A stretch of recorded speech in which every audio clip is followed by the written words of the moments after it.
New members, I welcome you once again into this caring community. You have made a good choice, at least in my opinion.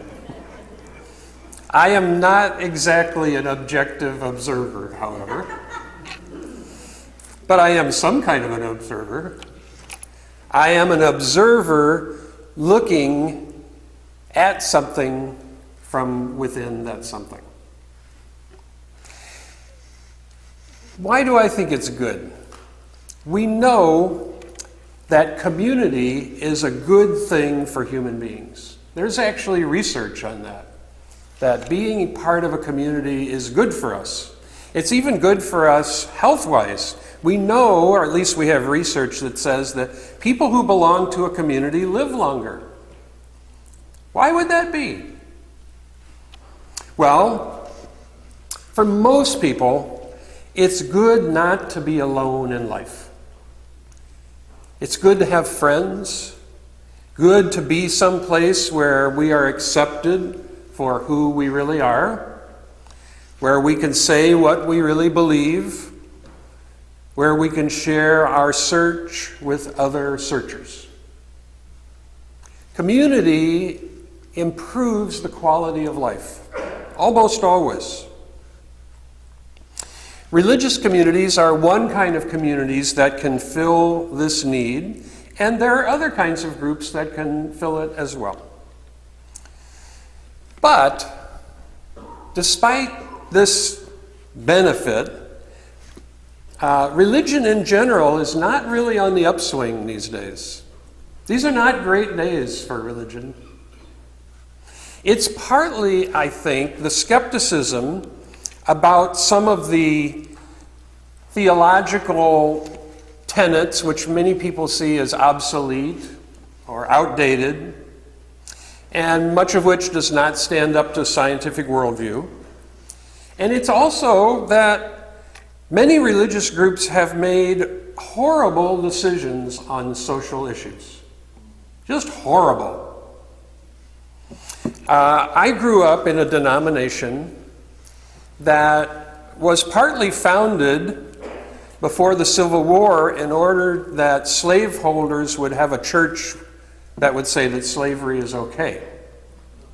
And it took that particular group 150 years to issue a correction on that point of view and say that slavery is actually evil. So it took 150 years, and I'm glad they did it. But this does not increase my confidence that religious groups make good moral decisions all the time. Not at all. So much of the decline in the credibility of religion, I think, rests directly from bad decisions and questionable alliances, mostly for power. So religion is not in its best shape at all. And much of it is not that hard to understand. So it's a really interesting question whether the shortcomings of religion are due to some deep fault in religion itself. In other words, religion is inherently messed up somehow.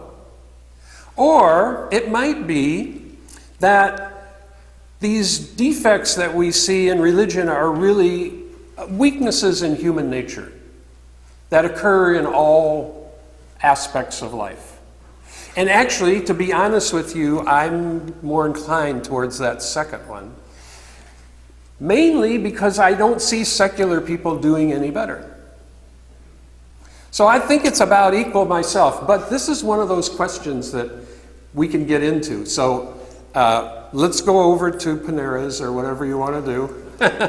I can see a couple people with flashes in their eyes already. And we'll talk it over. But either way, John Lennon's famous song, Imagine, is an example of this, where he says, imagine there's no this, imagine there's no that, and no religion too. Because, and it's a lovely song. I love it. But I don't know if that'll work. Another problem I have friends who, say we need to get rid of religion. And I'll tell you one of the problems with that. Well, I can think of two. One of them is I don't know how you would do that without becoming really oppressive. So I don't know a way that respects, freedom of thought. And the other one is if you think about serious problems of our time, let's think about climate change. There's no time to worry about that religion thing right now. There isn't enough time to worry about that. You have to go right ahead with everybody, just the way they are. If they're this or they're that, or they're believers or non-believers or Protestant or Catholic, there's no time to worry about that. So there's a timing problem on that. We have to go ahead. It's also true that religion is very diverse. At the recent Parliament of World Religions that many of us attended, there was something like 260 different religious groups. So that's a lot of different people. And as we learned, some of us from reading a book called God Is Not One in one of our classes on Thursday nights, these groups have widely divergent views and practices, and some of those are more appealing than others. Our tradition of Unitarian Universalism has some special qualities which I think are very attractive and helpful on our journey together. The affirmation of every person as having worth and dignity is a powerful statement which we try to live out. The freedom we enjoy to think and express ourselves freely on any topic, our passion for justice, and our community of caring. These are deeply valuable qualities of any community, whether they be religious or non-religious. But those qualities are not found everywhere. Our lack of dogma, I think, is a strength and not a weakness. Sometimes people think that we don't have a creed because we couldn't think of one. We could come up with dozens of creeds. Really, we could do that by noon. But the problem is coming up with one. That's not so easily done. And so our tradition has consciously chosen to say we don't need to reduce it down to one. It's okay to have those different ideas. That is fine. Be free to search. Be free to search for truth without any preset conditions. It's a beautiful thing. It's a powerful way to be. In my 27 years as a minister in this church, I have tried repeatedly, and some of you are undoubtedly aware of this, to lift up the idea that there are not just two religious paths. Sometimes it seems that we think that there's basically different kinds of fundamentalism, and then there's atheism. So you got to pick one of those two. Those are the two paths. So I have tried very hard to lift up the fact that there are many options in religion and in secularism that are all over a very wide spectrum. There are options like liberation theology, process theology, feminist theology, religious and secular forms of humanism, naturalistic theism, unitary and universalist theories of Christianity.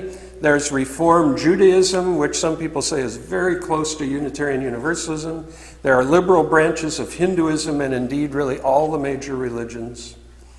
There are ecological theologies, nature theologies, spiritual disciplines like meditation and yoga that require no religious belief whatsoever. There are all kinds of options. And I have tried to lift that up because I think that's a liberating place for us to be. There are many ways to look at these things. And there are many good people in all of those. And not only that, the exploration can be fun. At least it's fun to me. That's my idea of a good time. That's like going out on Saturday night. As I come down to this time in my life, I realize that one option I have ever preached about, which I think is worth thinking about, is agnosticism. I don't think I've ever given a sermon on agnosticism.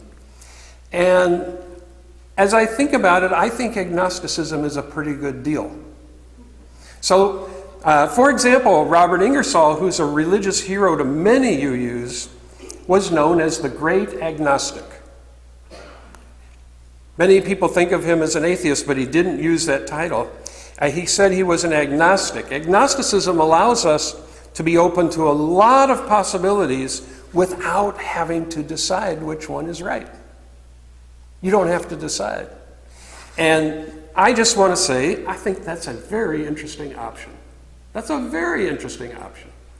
So you don't have to join one team or the other. And I'm not saying you need to do that, but I'm saying that I need to lift up that possibility because it's worth thinking about. Lots of women in the 70s and 80s particularly, and carrying on to the present time, found the patriarchal, judgmental, old white man God oppressive. Many men did too, by the way.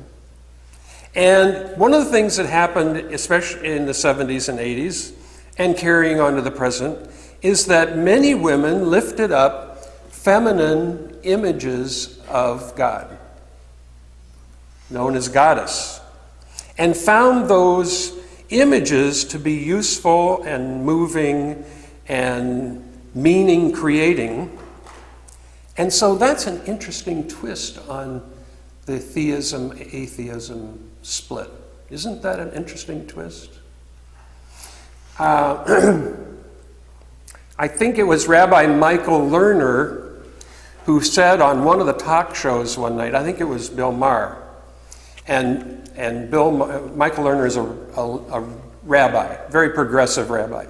And Bill Maher said to him, how can you be a theist? You're an intelligent person. How could you possibly believe in a male, old man, judgmental, mean-spirited God? And Michael Lerner, the rabbi, replied, well, I'm an atheist as far as that's concerned. I'm just flat out an atheist. So when we talk about atheists and theists, it's always in reference to some picture we have in our minds. So, another thought. I want to throw out, because my time is, if I don't get these options out, I'll probably get cited for incompetence by the Ministers Association. Another option I want to lay on the table for you is a point of view called religious pragmatism, which doesn't get a lot of press either. Religious pragmatism essentially says that a point of view which is maybe not strictly defendable from a truth point of view could still bring benefits and could be a good way to go. Let me give you an example of how that would work. What if all the different kinds of people from different religious beliefs joined together to work on climate control?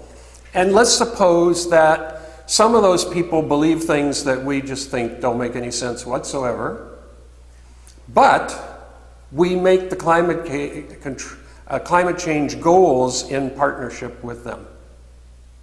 So how would we evaluate which is more important, to make those climate change goals or to argue with that person about theology?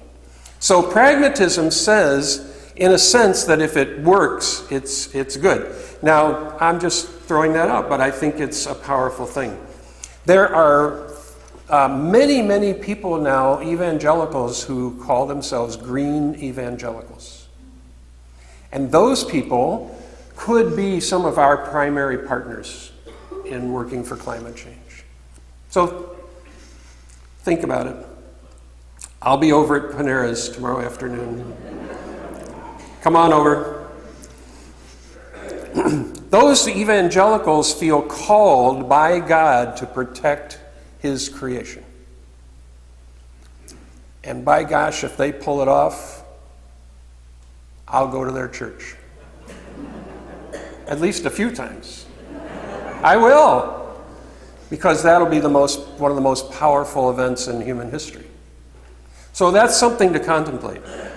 All right. There's a guy named Sam Harris, who's one of the new atheists, wrote a book called The End of Faith, which I find to be a fascinating book. He spends about 200 pages just ripping religion to shreds, telling us why it's absolutely the most ridiculous thing ever. And then at the very end of the book, he says there are 3 basic needs that people have that are associated with religion. The need for community, the need for ethical guidelines, and the need for spiritual experience. Now, he talks a little bit about what spiritual experience is, but I would say spiritual experience is anything that takes our awareness out of our immediate ego absorption and puts us into a wider experience or a wider context for our lives. So that's what he said. We need community, ethical guidelines, and the need for spiritual experience. That sounds right to me. That sounds really right. We do need those things. And when religious groups function in a healthy way, that's what they provide. And the same is true for secular groups who aspire to be people who can answer those kinds of questions. So that's what healthy community is, whether we call it religious or not. And I think that's what we strive to do here. To be a loving and caring community, to seek after justice, equity, and right action, both within these walls and beyond. To provide opportunities for genuine spiritual growth, free from any coercion or dogmatic limitations. To stick with each other on the journey to expand our circle of concern outward to everyone. Those are our goals. Easy to say, but challenging enough for a lifetime of community effort. To find a place that offers these opportunities is not a trivial discovery. It is not a trivial thing at all. It is remarkable and precious. As I approach my retirement in about a month, I find myself appreciating the church more intensely. It has somehow heightened my sense of the value of this community. It is not that there aren't other religious and secular communities that are also vibrant and life-enhancing. Thank goodness there are other communities. Our chances would be so much less without them. And of course, there are also religious and secular communities that are part of the problem and not part of the solution. I hope we'll be able to willing to work with anyone who comes in peace and goodwill. I hope we will not slip into being judgmental in ways we don't like to see in others. And I don't really think we will, but it's something to think about. I hope that we'll stick to our core principles of affirming freedom of thought and expression, encouraging each other while accepting our differences, working together for justice, for a compassionate society, and for peace in our world, peace with each other and with the earth. I had the great good fortune once to hear Nelson Mandela speak. And he said, well, among other things that I remember, he said that the deepest problems of the world will need the cooperation of the religions to be solved. That was part of his message. So I hope that you new members will take full advantage of the opportunities that are offered here. I hope that you have fun here, because a piece of it is just having fun. And I hope you will grow and find yourselves enriched by these experiences. And I hope that all of us will continue to be enriched by each other's company on our journeys, and truly that is the best way to travel. A community like this is not on every corner. a community where we're invited and challenged to bring our best selves. Not that many institutions in the world extend the invitation to be our best selves in that community, because a lot of them find that very inconvenient. And it messes up the organizational structure and causes trouble. So we don't get that invitation everywhere we go. So when we do get that invitation, then it's important to accept it and to use it. Especially in these times where many of the institutions we have thought we could trust are themselves in danger, and that we can't necessarily depend upon them to lift up the values of our culture in a strong way. As a matter of fact, we have to worry about us lifting up those institutions so that they remain strong and can carry out their mission. So we need a place where we can ally ourselves with people who are still committed to living with honesty, integrity, and compassion, even though we may fall short of our ideals. We need people who will get up and try once again to live the best life possible, even when we fall short and we fall down. We want to be with people who will grab our hand and help us back up and say, let's try again. In this way, our best self emerges in the context of a caring community. I am absolutely convinced that that happens a lot. Our best self emerges in the context of being in relationship in a caring community. Isolation and greed do not bring happiness. Just ask our friend Mr. Scrooge, whose story is being told this afternoon at the GAR Hall, that isolation and greed do not make people happy, even though it's very tempting. But it doesn't work. In a community like this, of any religious background or no religious background, the most satisfying dimensions of life have a chance to break through into consciousness and into action. This is a place where that becomes more likely. And so we're all invited to take advantage of this not so common opportunity. I hope we will encourage each other on this path and join hands with friends and neighbors who are of like mind and heart. For this is our best chance